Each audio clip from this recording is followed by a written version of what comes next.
Nous saluons toute l'église ce soir. Au nom du Seigneur Jésus-Christ, nous venons avec une joie dans le cœur pour cette grâce accordée par notre Père Céleste, pour que nous venions au milieu de vous. Nous remercions Dieu pour ça. Je suis particulièrement dans la joie d'être chez les miens. Tel que je vous vois ici, vous êtes les bien-aimés que le Seigneur m'a donné. Quand je vous regarde, dans ma foi, c'est Dieu m'a donné mes soeurs et mes frères. Le Seigneur soit loué pour cela. Mungu asifiwe juu ya ile. Je remercie le berger. Napigia asante mchungaji. Ainsi que tous les conseils de l'église. Na shauri yote ya kanisa. Pour cette confiance qu'il nous accorde. Juu ile matumaini ananipatia. De nous accorder cet espace de jour. Ya kutuachia hii masiku. Nous n'avons pas apporté de nouvelles choses. Hatuna na kuleta bipya. Non. Hapana. Nous vous apportons la parole que vous connaissez. C'est la même parole que les serviteurs d'ici ont prêché. D'autres, les visiteurs, prêchent la même parole. Nous venons aussi contribuer à cette œuvre que le Seigneur lui-même a commencé. Dans notre foi, c'est le Seigneur Jésus qui est ici et qui est à l'œuvre. Je ne sais pas si la chorale connaît le cantique 188 Nyimbo za Mungu. Entonné selon le rythme d'ici, l'essentiel pour nous c'est les mots qui sont dits dans ce cantique.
Notre Dieu et notre Père, Baba yetu na Mungu wetu, du fond de notre cœur ce soir, kutokea upande wa moyo wetu magharibi ya leo, nous te disons merci. tunakupigia asante. Merci pour le salut que tu nous as accordé. Asante juu ya wokovu ulitupa. Tu l'as fait gratuitement Ulileta kwa bure et tu l'as fait par amour. na kupitia mapendo ndio ulifanya ile. Seigneur, Bwana, nous venons tels que nous sommes. tunakuwa paka hivi tuko.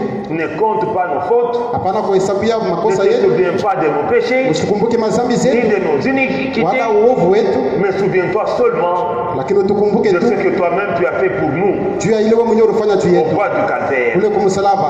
Encore une fois ce soir, Magharibi tena leo mara puisses-tu nyingine nous regarder et nous voir unaweza kutuangalia na kutuona au travers du sang de Jésus-Christ. kupitia damu ya Yesu Kristo. Pendant ce temps que je suis debout devant ton peuple, Ni wakati niko mwenye kusimama mbele ya taifa yako, je n'ai rien à leur apporter. sina na kile mimi nawaletea. Nous allons lire ta parole. Tutasoma neno lako. L'auteur de cette parole bénie, Mwenye kwanza hii neno c'est toi ni seul. wewe peke yako. Nous te supplions au nom de Jésus-Christ Na kulomba mjina ya Yesu Kristo, que le Saint-Esprit descende, Roho Mtakatifu upate kushuka, lui le seul maître, yeye mwenye kwa mwalimu qu'il nous enseigne ta parole. aitufundishe neno lako. Que je sois un instrument Niwe tu chombo que toi seul tu vas kile utiliser wewe Mungu utatumia pour ta gloire, juu ya utukufu pour wako, notre édification. juu ya utakaso wetu. Bénis le berger Bariki de mchungaji cette congrégation wa hii kanisa ainsi que tous les conseils de na l'église. shauri yote ya kanisa. Bénis la venue de mes frères et sœurs. Bariki kuja kwa ndugu na badada, Ils sont venus pour t'écouter wanakuja et kukusikiliza accorde-moi les paroles de grâce na unipatie maneno ya neema, pour que chaque âme ndio kila nafsi puisse te voir, ipate kukuona. puisse être consolée. Tu es venu avec un problème, Ule alikuwa na mambo qu'il trouve solution. apate jibu, S'il y a un malade, kama kuku mgonjwa qu'il soit guéri, apate kupona. parce que c'est toi qui guéris. Ndio wewe ndio kuna tunza, Nous avons foi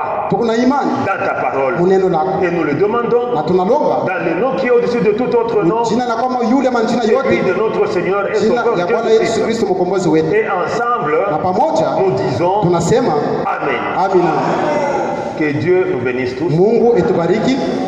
Recevez les salutations de nos bien-aimés. Pokeeni masalamu ya wapendwa Oui, de Ndio. Kipopo wako Kipopo et de mon berger na ya mchungaji wangu Marcel Kikassou. Marcel Kikasu. Il m'a dit de vous transmettre les salutations au nom de Niambia Jésus-Christ. ipate kumisalimia mjina la Bwana Mon Yesu épouse Kristo aussi, na bibi yake pia, Viviane. bibi yake Mon épouse aussi et ma famille m'ont demandé de vous jamaa yake saluer. lomba ipate Au nom de kumisalimia Jésus-Christ. mjina wa Yesu Kristo.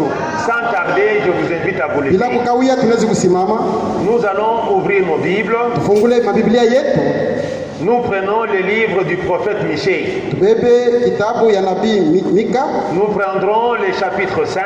sura ya 5. Nous lirons un seul verset seulement. Tutasoma tu andiko moja tu, Le premier verset. ile ya kwanza. Nous lisons au nom de Jésus-Christ. Tutasoma mjina la Bwana. Et toi, Bethléem Ephrata, Na wewe Betlehemu ya Efrata, petite entre les milieux de Juda, kadogo katikati ya Yudea, de toi sortira pour moi kwako kutatoka juu yangu celui qui dominera sur Israël ula tatawala yule ya Israeli, et dont les activités remontent aux jours anciens vyote atafanya vitapanda kuile masiku ya kumwanzo, et dont les activités remontent aux jours anciens, makazi yake inarudi kumwanzo, au jour de l'éternité. ile siku ya milele. Que Dieu bénisse sa sainte Mungu parole. apate kubariki usoma neno lake, Asseyez-vous. upate kuikala. Bien-aimés dans le Seigneur, Wapendwa ndani ya Bwana, le passage que nous venons de lire hii andiko tunatokea kusoma est très important. iko ya mafaa.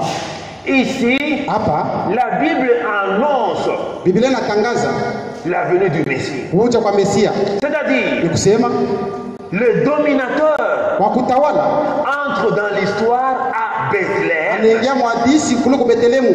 mais son action, comme nous venons de le lire, Sasa kazi atafanya vitu tunatokea kusoma dure de toute éternité. yo iko ya milele, Il entre dans l'histoire à Bethléem, anaingia mwadisi kule ku Betlehemu. mais quand nous approfondissons ce passage, Tukiingia mupana ya hii andiko nous découvrons que tutaona ya kwamba son action à lui kazi yake dure toute l'éternité. yo iko ya milele, C'est merveilleux. iko ya furaha ya Il damani. s'est déjà manifesté Amesha kujionyesha dans des actes kutupitia matendo comme créateur, sa vile muumbaji, par des actes kupitia matendo comme rédempteur, sa vile mkombozi, dans des actes kupitia matendo, comme c'est lui qui nous prend en charge. sababu yeye mwenyewe yule anatuhangaikia. C'est vrai. Ni kweli. Il s'est manifesté Alijionyesha à Abraham, kupitia Ibrahimu, à Isaac, kwa Isaac, à Jacob, kwa Yakobo, à Moïse, kwa Musa, aux apôtres, kwa mitume, et aujourd'hui, na leo il se manifeste anajionyesha dans son église. mukanisa lake. Il est le même.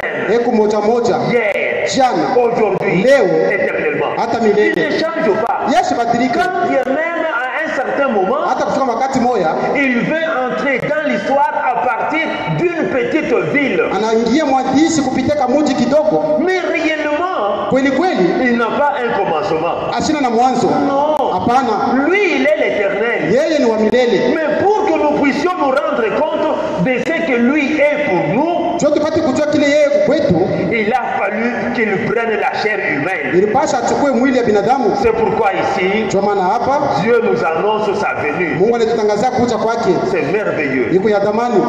Le titre que nous allons exploiter pendant ces quelques jours, Hiki shina tutazungumzia muhimu siku c'est la prédication de notre bien-aimé Branham, ni mahubiri ya mpendo wetu Branham intitulée yenye kuitwa Pourquoi la petite Bethléem? kwa nini aka kamuji kidogo kanaitwa Betlehemu. Pourquoi la petite Bethléem? Kwa nini kamuji kidogo kanaitwa Betlehemu? Juu ya nini aka kamuji kidogo kenye kuitwa Bethléem?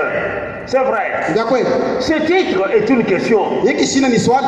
Tu veux dire encore, Inamaanisha pourquoi Dieu a-t-il choisi Bethléem juu ya nini Mungu alichakula paka Betlehemu? pour y faire naître son fils? So mwana wake apate kuzalikwa mule. Pourquoi? Juu ya nini? Il doit y avoir une raison. Unapaswa kwa sababu Parce qu'en Palestine, en ce temps-là, ile wakati kwa Palestine il y avait des grandes villes, kulikuwa mamuji kubwa des grandes renommées. yenye kuwa na kavumu Oui, des grandes villes bien connues. yenye kujulikana mzuri. Mais en ce moment-là, Asimu ile wakati Bethléem n'était même pas connue. Betlehemu akakuwa kamuji kenye kufahamu. Pourquoi Dieu Juu ya nini a Mungu laissé ces grandes villes-là? aliacha ile mamuji kubwa? Il s'est intéressé à une toute petite, Yeye anaenda kuangalia kwa kamuji kadogo. comme c'est dit ici. Sababu linasemiwa hapa, Et toi, Bethléem, na wewe Betlehemu Ephrata, Efrata, petite entre les milliers de Judas, kadogo katikati ya Yudea.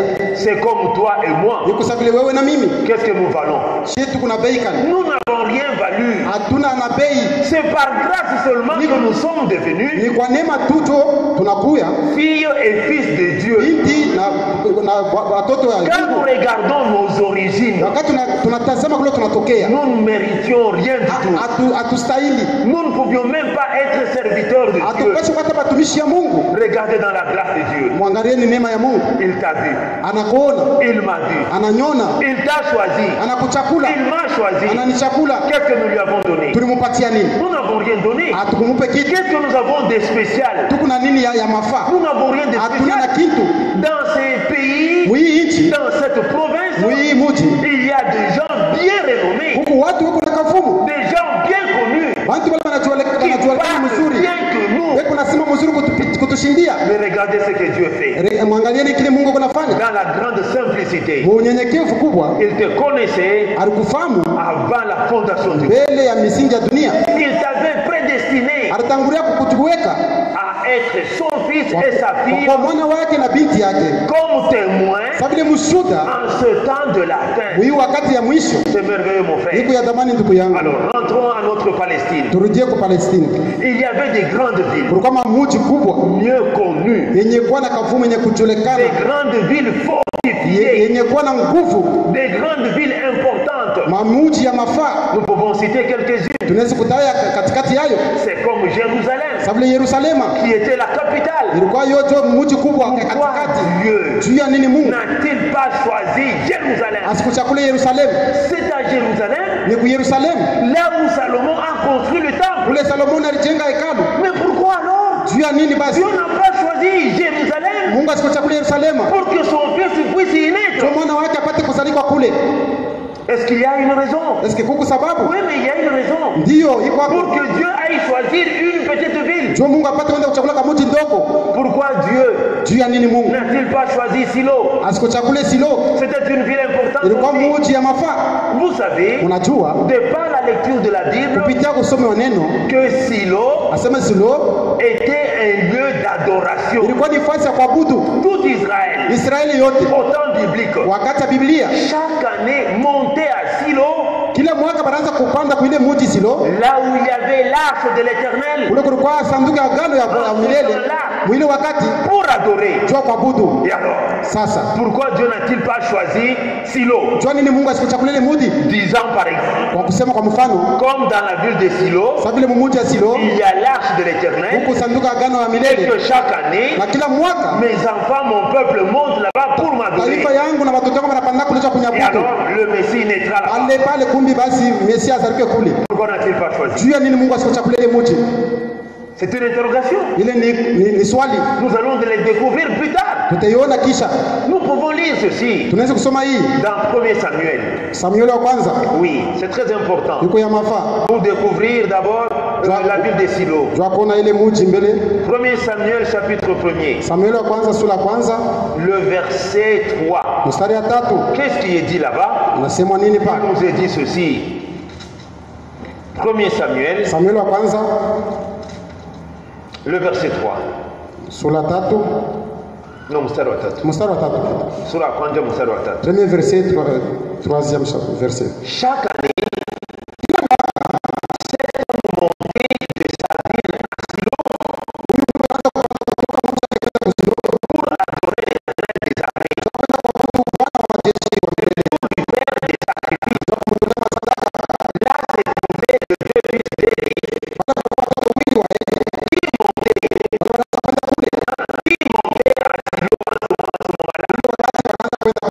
C'était Elkanan qui montait chaque année à Silo pour adorer l'Éternel.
tunaona kwamba Silo était une ville importante en ce temps-là. kupitia maandiko tunaona sema Silo ilikuwa mji ya mafamu ile wakati, Mais Dieu lakini Mungu ne l'a pas choisi. asikuichakule. Il n'y avait pas que Jérusalem. Hakukwepa ka Yerusalemu, Il n'y avait pas que Silo. hakukwepa kile mji ya Silo, Il y avait aussi Gilgal.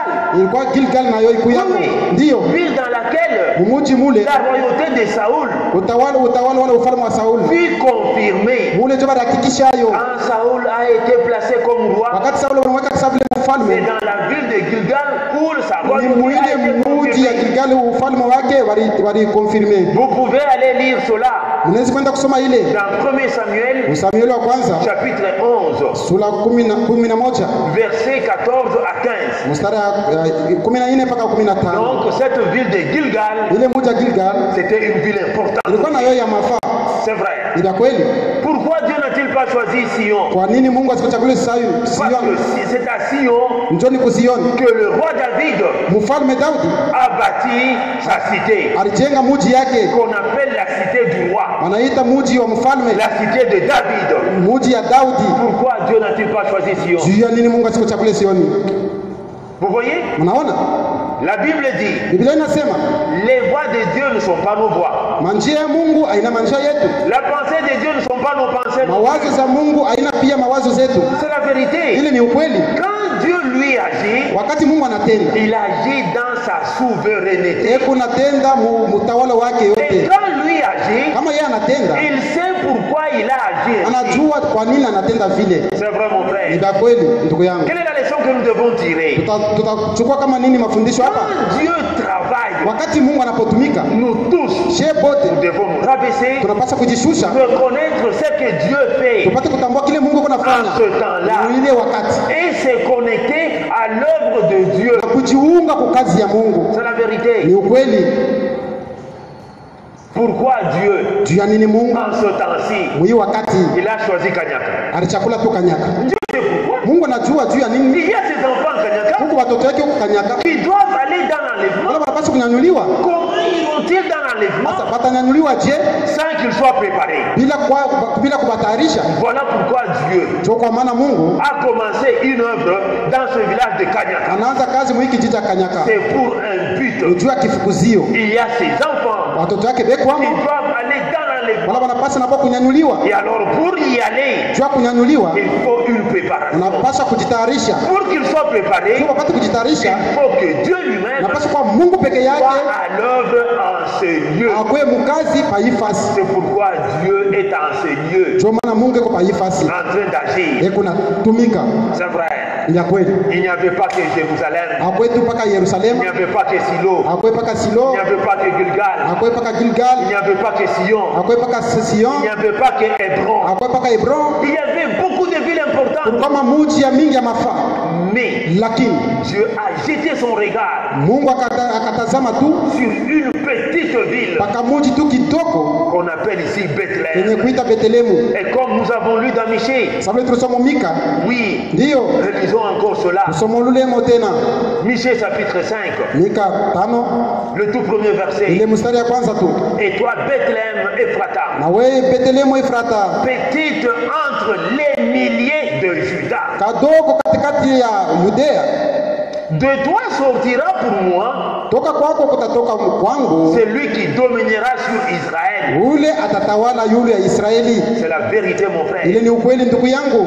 Chaque mot utilisé dans la Bible Kila msemo yote inapotoka Biblia est non seulement à sa place, ana tu paka nafasi hayo, mais a une importance particulière. lakini kule ya mafaa C'est vrai, c'est vrai. ni vya kweli. Nous verrons ici même Juda ici. Tutaona hata hapa Yudea Quand nous allons parler wakati tutasema de Josué, kuhusu Yusua, la manière dont Josué a distribué le territoire de la Palestine wakati vile Joshua alikabula ile mamuji ya Palestine, aux 12 tribus d'Israël. makabila 12 ya C'est Israeli, là que nous allons découvrir Juda. ndio pale tutamvumbula Yuda. Parlons un peu rapidement qui est Juda. Tuseme mbele kwa haraka, Yuda ni nani? Juda, Yuda c'était parmi les enfants de Jacob. kusema yeye ni mmoja kati ya watoto wa Yakobo, Mais Juda n'était pas l'aîné. lakini yeye sikuwa mzaliwa wa kwanza. Hapana, Juda était quelque part là dans la hiérarchie. Il occupait ici la 4e position. alikuwa na yeye wa ine, tujue. Vous voyez? Unaona, Mais Dieu n'a pas regardé à l'aîné. lakini Mungu asikuangalia kwa ule mzaliwa wa Dieu kwanza, a jeté son regard lakini Mungu aliangalia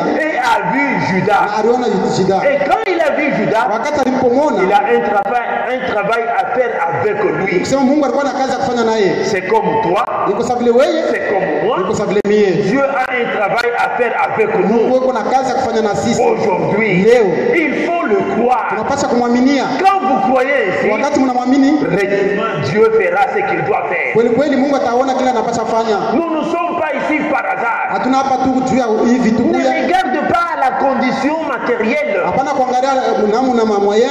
Non. Hapana, Le matériel vitu vya mwili n'est rien. havisaidie C'est kufitu. pourquoi Jésus a dit lui-même, Ndio maana Yesu mwenyewe alisema le ciel et la terre passeront, mbingu na dunia itapita, mes paroles ne passeront lakini point. maneno yangu haitapita kamwe. Le matériel que nous voyons Hivi ici, vitu vyote vya mwili tunapoona, les belles maisons, manyumba nzuri, les voitures, magari, ce ne sont pas ces choses avec lesquelles nous entrerons. anajua kupita vile vitu vyote tutaenda kumbingwa. Ces Hapana, seuls resteront. hivi vitu vitabaki. C'est vrai. Vya kweli. Ce qui est important, Iliko ya mafaa c'est la parole de ni Dieu neno la Mungu, qui doit être dans notre cœur. inapaswa kuwa ndani ya mioyo Ce yetu. qui est important, So iko ya mafaa c'est l'obéissance ni utifu à la parole de Dieu. neno la Mungu, La soumission utifu totale ya à la parole de Dieu. neno la Mungu. Alléluia. Amina, C'est la vérité. ni ukweli. Mon frère, ma soeur, Ndugu yangu na dada yangu, pourquoi Jésus juu ya nini Yesu n'est-il pas né dans Sion, juu ya sikuzalika kule kusion? qui avait été reconnu historiquement Mwadisi ilikuwa yenye muji yenye kufahamu mzuri, comme le lieu où Dieu d'âge en âge bénit son peuple. vile ile fasili Mungu iko nabariki taifa lake. Kizazi kwa kizazi Mungu kule kusioni ndio kule anabarikaka taifa yake. Sion chaka des âges en âge que Dieu bénit son peuple. Pourquoi Jésus n'est-il pas né là-bas? Juu ya nini Yesu asikupozalikwa kule? Dans la Bible, Mu Biblia même les tout petits détails hata tulisema mtu kidogo kabisa ont une grande importance. iko na mafaa sana. C'est pourquoi Ndio maana nous ne devons rien négliger de la parole écrite. hatuwezi kupeula kitu hata kimoja kuneno yenye kuandikiwa. C'est pourquoi Ndio maana nous ne devons rien négliger de ce que Dieu fait aujourd'hui. hatuwezi kupeula vyote vile Mungu anafanya leo. Non, Hapana. faisons attention. Kebe yange Ne soyons pas négligents. usikwe bantu bakusula.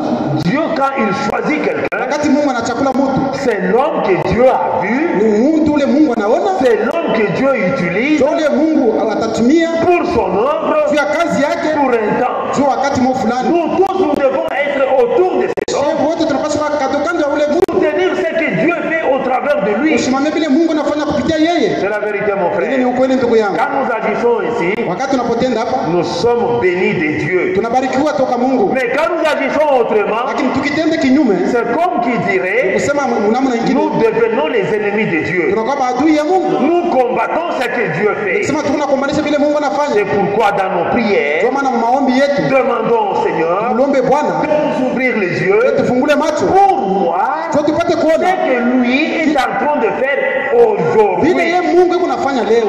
C'est vrai. Ndio kweli, Mon frère, ma soeur, ndugu yangu na dada yangu, c'est très important cela. iko ya mafaa sana ile. Je peux dire ici, Unaweza kusema hapa moi mie et frère Branham, na ndugu Branham nous ne pouvons pas toucher tous les points dans ce message. hatuwezi kusema misemo yote ya ujumbe. Nous allons, dans la prédication que nous donnons ici, Muhimu mahubiri tunaleta hapa, nous allons prendre des points saillants, ukisema tutabebe ile manyukta ya mafaa, espérant que le Saint-Esprit lui-même, kuzania kusema Roho Mtakatifu peke yayo. pour vous qui lisez la Bible, Kwa mwe pale mnaposoma Biblia pour vous qui écoutez ce message, na mwe cette pale parole, mtasikia mahubiri, le reste, ile nabaki Dieu lui-même, Mungu peke yake par le Saint-Esprit, kupitia Roho Mtakatifu fera entrer cela dans votre cœur. ataingisha mioyo. C'est vrai. Ndio kweli. Savez-vous que c'est par l'inspiration Unajua si ni kwa kusukuma kwa Roho que Josué, Josué lorsqu'il a distribué, lorsqu'il a réparti les territoires aux 12 tribus d'Israël, wakati aligawanya ile muji kwa makabila 12 ya Israeli, il l'a fait sous la poussée de l'Esprit de Dieu. alikuwa mwenye kusukumwa na Roho ya Mungu ndio apate kutenda vile. Et quand Josué agissait, Wakati anaanza kutenda, quand il a distribué tel territoire à telle tribu, tel wakati territoire alikabila à hii telle muji tribu, kuhii kabila, quand il est arrivé à Juda, wakati anafika pa Juda, il a donné aussi à Juda la part qui lui revenait. na yeye alimpatia ile ilipaswa kwa yake. Parce que Juda, Ndio Juda yeye, comme je vous ai dit, sabile nilivyosema, il faisait partie des enfants de Jacob. na yeye ni mmoja wa watoto wa Yakobo. Parlons un tout petit peu rapidement là, Sema kwa haraka mbele des enfants de Jacob. kuhusu watoto wa Yakobo. Là, vous lirez Wala mtaenda kusoma dans le livre de la Genèse, kitabu ya Mwanzo le chapitre 23 et le chapitre 29 sura yake ya 29 et le chapitre 30. na 30. C'est là où on a approfondi. Ndio mule walisema kwa upana. Mais ici, reprenons le plus rapidement là. Sema hapa kwa haraka tu. Jacob Yakobo s'est marié à Rachel. alikuwa mume wa Rachel. Vous connaissez l'histoire. Unajua hadithi yote. Il avait aussi eu la deuxième femme qui était Léa, Naye pia alikuwa na bibi wa pili mwenye kuwa Lea. qui était la sœur à Rachel. Alikuwa dada yake Rachel.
Benjamin na Joseph. Mais regardez maintenant. Tazameni.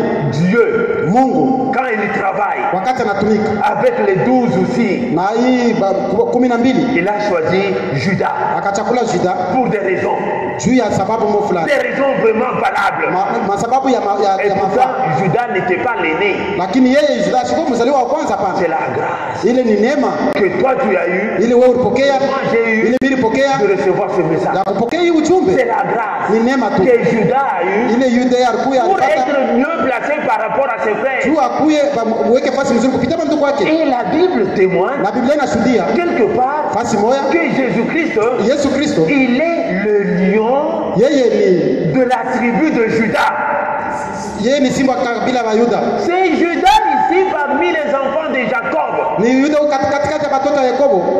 Nous n'approfondissons pas ici. Hatutengia kwa upana hapana. Nous avons dit, nous prenons les grands points. Tunasema tunayo manyukuta ya mafaa. Ok, nous venons de citer les enfants de Tunatoja kutaja Jacob. watoto wa Yakobo Et nous voyons ici na tunaona hapa que kwamba Josué, Josué poussé par le mwenye Saint-Esprit, kusukumwa na Roho a réparti alikabula le territoire mamuji aux enfants kwa d'Israël. watoto wa Israeli. Maintenant, Sasa lorsqu'il a donné la part à Judas, wakati alimpatia Yuda sehemu quand il lui yake, a donné son territoire, wakati alimpatia sehemu yake, la petite ville ici, Bethléem, akamudi doko Betlehemu, n'était même pas citée, akapakapata yemo, n'était même pas connue. akakuwa katika kujulikana, C'était vraiment un rien.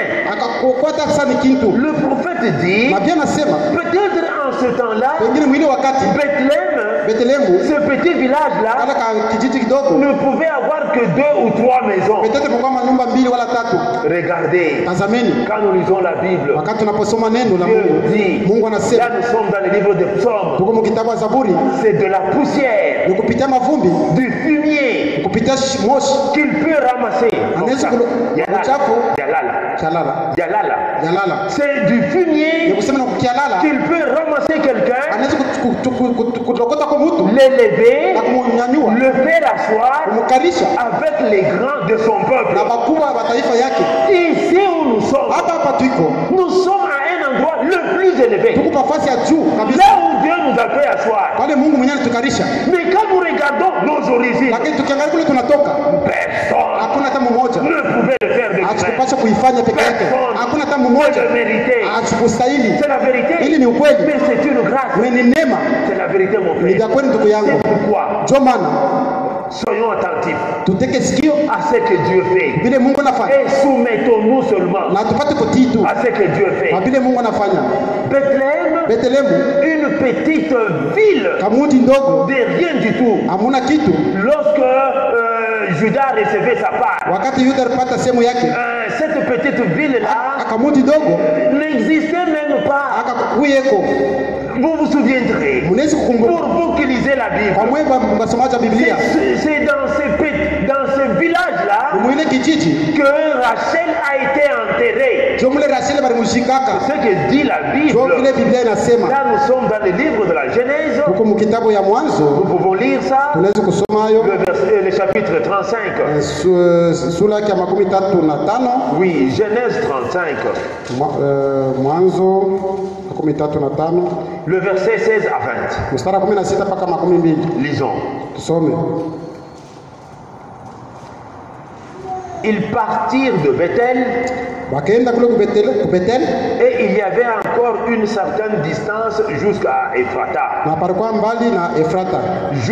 Lorsque Rachel accoucha, Wakati Rasheli alipozala, elle eut un accouchement pénible. alizala kwa magumu. Et pendant que le douleur de l'enfantement, Wakati maumivu ya kuzala, la sage femme lui dit, ule mwanamke wa kumzalisha akamwambia, ne crains point, usiongope, car tu as encore un fils. njoo huku na mwana. Et comme elle allait rendre l'âme, Sasa vile alipasha kufa, car elle était mourante, njoo alikuwa wakufa tu, elle lui donna le nom de Ben-Oni. na akampa jina Ben-Oni. Mais le père l'appela Benjamin. Lakini baba yake ya mtoto akamwita Benjamina. Rachel mourut Rachel alikufa et elle fut enterrée sur le chemin d'Ephrata na bakamuzika mwile njia kwenda ku Efrata qui est à Bethléem. yenye kuwa kule ku Bethlehemu. Vous voyez, Est-ce que mnaona quand Rachel mourait, wakati Rachel alikufa c'est à Bethléem où elle fut enterrée. kusema balimuzika kule ku Bethlehemu? Il y a une raison pour cela. Kuko sababu juu ya ile. Dieu savait pourquoi. Mungu alijua juu ya Et nini il savait aussi pourquoi na alijua juu ya il nini. devait choisir Alipasha kuchakula tu ce petit village-là kale ka kijiji ndogo de Bethléem. na kenye kuita Bethlehemu. Regardez maintenant. Angalieni sasa, Lorsque Josué, wakati Josué oui, ndio lorsqu'il distribuait wakati anaanza kugawanya les territoires, muji, quand il est arrivé au territoire de Juda, wakati alifika pa ile muji ya Juda, la Bible confirme Biblia inahakikisha que na kusema en ce moment-là, ile wakati il y avait 115 villes principales. kulikuwa 115 muji ya vya kweli. Oui, oui. Là, Ndio. nous pouvons lire quand nous lisons Josué. Tunaweza kusoma Josué, Bethléem était tellement une petite ville ka Bethlehemu kalikuwa ni kamuji ndogo qu'elle ne fut même pas mentionnée. kala bakakamshika hata C'est la vérité. vya kweli. Seulement, Jambo. la particularité de Bethléem était quoi? Upekee ya Bethlehemu ilikuwa ni nini? C'était une terre fertile de toute la Palestine. Ni kusema ile muji ilikuwa na budongo kwenye kwa buzuri kupita miji yote. Ah, bulongo buzuri sana mule baranja kuotesha Donc vitu. c'était une terre fertile où les choses poussaient très bien. C'était ça la particularité de Bethléem. Jo upekee kala kamuji. On y plantait quoi alors? Baraanza kukotesha mo nini? On y plantait des céréales Baraanza kukotesha mo masereal et le blé. na mutama. Ah, vous savez, Unajua? c'est par le blé Ni kupitia mutama que nous pouvons obtenir le pain. ndio tunaweza kupata mkate. Il n'y a pas de hasard. Hakuna vitu vya Qu'on kukuta ait bure. eu des grandes plantations de blé à Ni kusema Bethléem. baraanza kukotesha mutama ya mingi kule ku Bethlehemu. Parce que plus tard, Jo vous mbele comprendrez pourquoi Bethléem sera appelé mutaelewa kwa nini baraanza kuita ile muji. maison de pain. Baraanza kuita nyumba ya mkate. C'est la vérité. Ni ukweli. Il y avait des grandes plantations Ni kusema baraanza kukotesha vya mingi kule. de blé là-bas. Ile mamutama ilikuwa Il mingi. n'y avait pas que les céréales et le blé qui étaient Hakukuwa paka plantés. mutama na cereal hapana. Il y avait aussi des grandes plantations d'oliviers. Ni kusema baraanza kuweka kumicha mizeituni. Oui, vous savez, c'est par les plantations Ni d'oliviers kusema kupitia mizeituni qu'on peut transformer, avoir le vin. tunaweza kupata vinyu. Les deux termes, nous devons les retenir. Hii misemo mbili tunapaswa kushika. Le blé Mutama et le vin. na vinyu. Pour rappel, Twa ukumbusho. quand nous rentrons dans la Bible, Tukirudia mu Biblia. nous qui lisons la Bible, Sheba tunasomaka nous Biblia. découvrons qu'un jour, Tutaona sasa siku moja Abraham, Ibrahimu qui est allé délivrer son neveu Lot, anaenda kumkomboa ndugu yake Lot. il a rencontré Melchisedec Alikutana na Melchizedek. et Melchisedec lui a apporté du pain et du vin. Na Melchizedek alimletea mkate na vinyu. Pourquoi? Juu ya nini? Comme symbole de sacrifice. Sababu la alama ya sadaka C'est très important. iko ya mafaa. Nous savons aussi, Tunajua ya kwamba quand Jésus-Christ est venu, wakati Yesu alikuya avant d'aller à Golgotha, mbele ya kwenda kumsalaba, il a pris le pain, alibeba mkate, il a pris le vin, alibeba vinyu. symbole de sacrifice. Ni kusema alama ya sadaka Lorsqu'il a institué la Sainte Seine. wakati aliweka meza ya Bwana.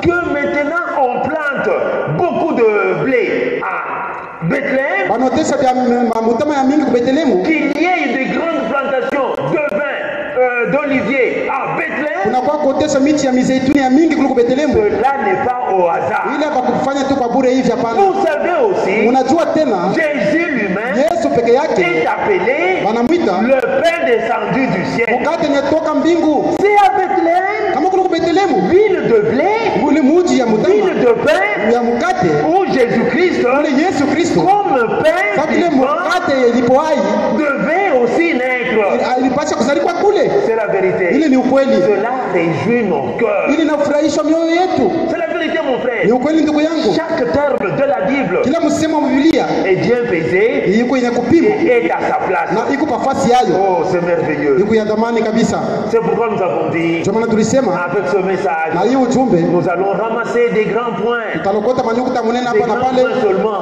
ya kubwa ya minene Pour aller plus vite. twa kwenda mbio vous saisissiez quelque chose. Parce que la prédication, le titre lui-même de cette prédication, c'est une question. Pourquoi la petite Bethléem? Il y a une raison. Nous venons maintenant de goûter à une de ces principales raisons-là. Bethléem, source de blé. Là où on produit le pain. Bethléem, il y a des grandes plantations d'oliviers. Et avec l'olivier, on obtient le vin.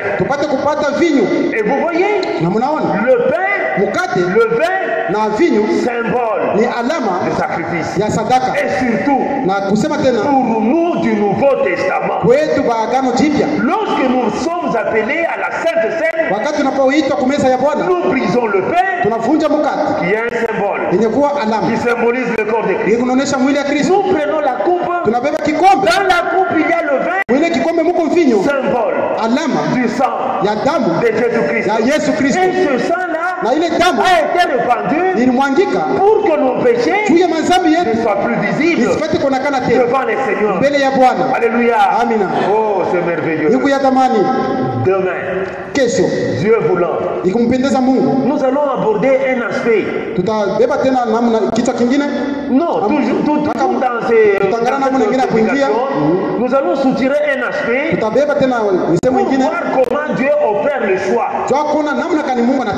Dieu est terrible, hein? Il n'est pas comme vous, comme moi. Nous les humains, nous regardons souvent à ce qui frappe l'œil. Mais Dieu, lui, il voit autrement. Il regarde au cœur. Il regarde à la profondeur du cœur. C'est pourquoi ne jouons pas avec la parole de Dieu. Nous connaissons l'histoire de Rahab. Rahab, quand nous la regardons comme ça, en tant que les humains, nous allons nous moquer d'elle. Oh, cette prostituée-là, qu'est-ce qu'elle peut avoir à faire avec les choses saintes? Ça sera le jugement de nous en tant que humains. Mais Dieu, quand il a regardé Rahab, il avait vu une particularité dans le cœur de Rahab. La sincérité, la foi, l'obéissance à ce qu'elle entendra. Rahab a été un jour en contact avec deux messagers parmi les enfants d'Israël. Lorsque les deux messagers qu'on appelle les deux espions sont entrés dans la maison de Rahab, ils lui ont parlé du Dieu l'éternel. Rahab écoutait attentivement. Elle a cru. Elle s'est laissée conduire par ce témoignage-là, par ce message-là. N'es-tu pas Rahab? Ne suis-je pas Rahab? Pourquoi nous ne pouvons pas aussi prêter attention au message de l'heure? Que les Seigneurs nous bénissent. Dieu voulant, demain nous continuons. Je remets la conduite du service à notre frère qui a présidé.